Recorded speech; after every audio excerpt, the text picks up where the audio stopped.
जब से मसीही आंदोलन शुरू हुआ है तब से मसीही कहते आए हैं कि यीशु मसीह इंसान बनकर आया हुआ परमेश्वर है। लेकिन यीशु का अपने बारे में क्या कहना था? यीशु क्या सोचते थे?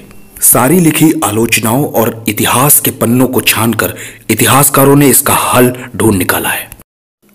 आज नासरत के यीशु किसी खिड़की पर बनी हुई कोई तस्वीर नहीं, बल्कि सचमुच में इतिहास के पन्नों में दर्ज एक व्यक्ति है। उसके जीवन को इतिहास में पीछे जाकर जाना जा सकता है। तो आइए नए नियम से जांचते हैं, प्रेरणा से रचा हुआ कोई शास्त्र समझकर नहीं, बल्कि एक आम ऐतिहासिक दस्तावेज मानकर। जांचने के लिए जो तरीका हम इस्तेमाल करेंगे वो वैसा ही होगा जैसे किसी दूसरे दस्तावेज को जांचा जाए।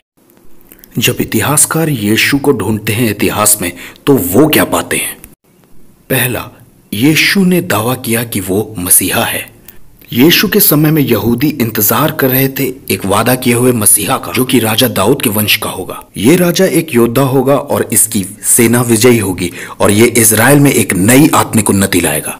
और ये बात मेल खाती है जकरिया नबी की उस पुरानी भविष्यवाणी से, हे यरूशलेम जय जयकार कर, क्योंकि तेरा राजा तेरे पास आएगा।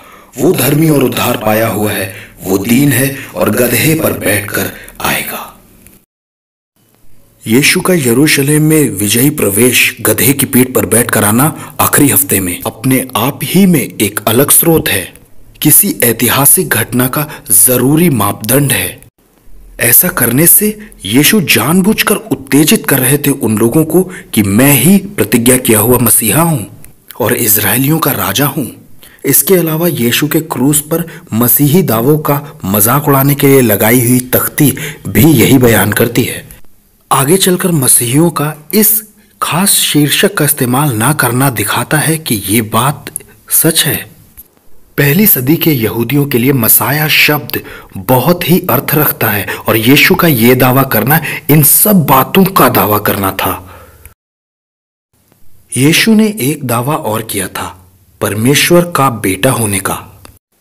यीशु का ये मानना कि वो परमेश्वर का बेटा है एक अलग अर्थ रखता है। ये बात बारी के दृष्टांत में समझाई गई है। यीशु के पढ़ाने के तरीके और उस समय के यहूदियों के समझ में आने वाले उदाहरण हैं। जैसे इजराइल दाख की बारी है, परमेश्वर पिता है और धार्मिक अगुए वो फरीसी वही किसान हैं और परमेश्वर के नबी वो दास हैं जो ठेकेदारों से अपना फल मांगने गए। एक बार किसी मनुष्य ने दाख की बारी लगाई। देश को छोड़ने से पहले उसने किसानों को ठेका दिया। फल के समय उसने अपने एक दास को भेजकर उनसे हिस्सा मांगा, लेकिन ठेकेदार किसानों ने उसे पीटकर भगा दिया।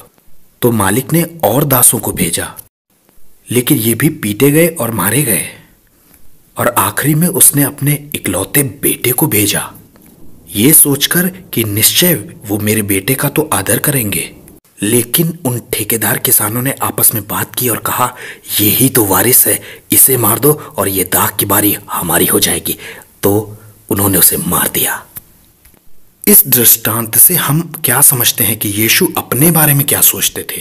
वो खुद को परमेश्वर का एकमात्र बेटा मानते थे और परमेश्वर का आखिरी नबी और बाकी नबियों से अलग थे और इजराइल का सच्चा वारिस भी। और तीसरा दावा था यीशु का खुद को मनुष्य का पुत्र कहना।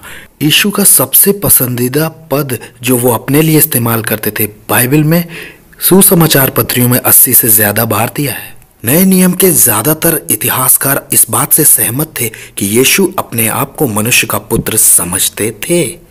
ध्यान दीजिएगा, अ सन ऑफ मैन नहीं, लेकिन द सन ऑफ मैन।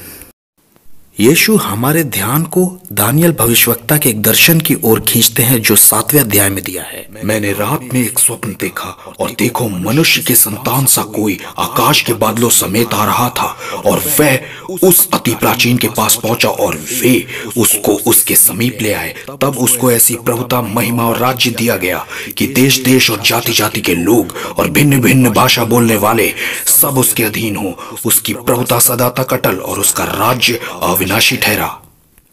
यीशु को जांचने के समय यहूदी महायाजक ने उससे पूछा, क्या तुम मसीहा परमेश्वर के पुत्र हो?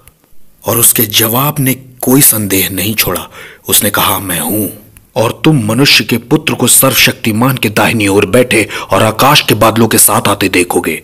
इन तीनों पदवियों का इस्तेमाल कर यीशु ने अपने दोषियों को यह जता दिया था कि वो ही परमेश्वर है जिसकी वो आराधना करते हैं। इसमें कोई आश्चर्य की बात नहीं कि यहूदियों ने इसे ईश निंदा मानकर उसे मृत्यु दंड के योग्य समझ लिया। सिर्फ इतना ही काफी नहीं, नए नियम के इतिहासकार इस बात पर भी सहमत हैं कि यीशु के पास अलौकिक शक्तियां थी और अधिकार भी था, आश्चर्य कर्म करने का, दुष्टात्माओं को निकालने का, व्यवस्था को बदलने का और पापों को क्षमा करने का। और अपने दावों में यीशु ने एक और सबसे बड़ी बात कह दी कि हर एक व्यक्ति का अनंत जीवन इस बात पर निर्भर करेगा कि वो यीशु मसीह को मानता है या नहीं। यीशु की खुद के बारे में समझ को हम कम नहीं कर सकते यहूदी शिक्षक समझकर या कोई चमत्कार करने वाला अगुवा मानकर, बल्कि अपने आप को परमेश्वर कहकर यीशु ने आज तक के सबसे महान लोगों के दावों को छोटा साबित कर दिया है। ऐसा कभी किसी ने नहीं कहा। तो जो सवाल यीशु ने अपने चेलों से पूछा, वो सवाल आज हमारे सामने भी खड़ा है। तुम मुझे क्या कहते हो?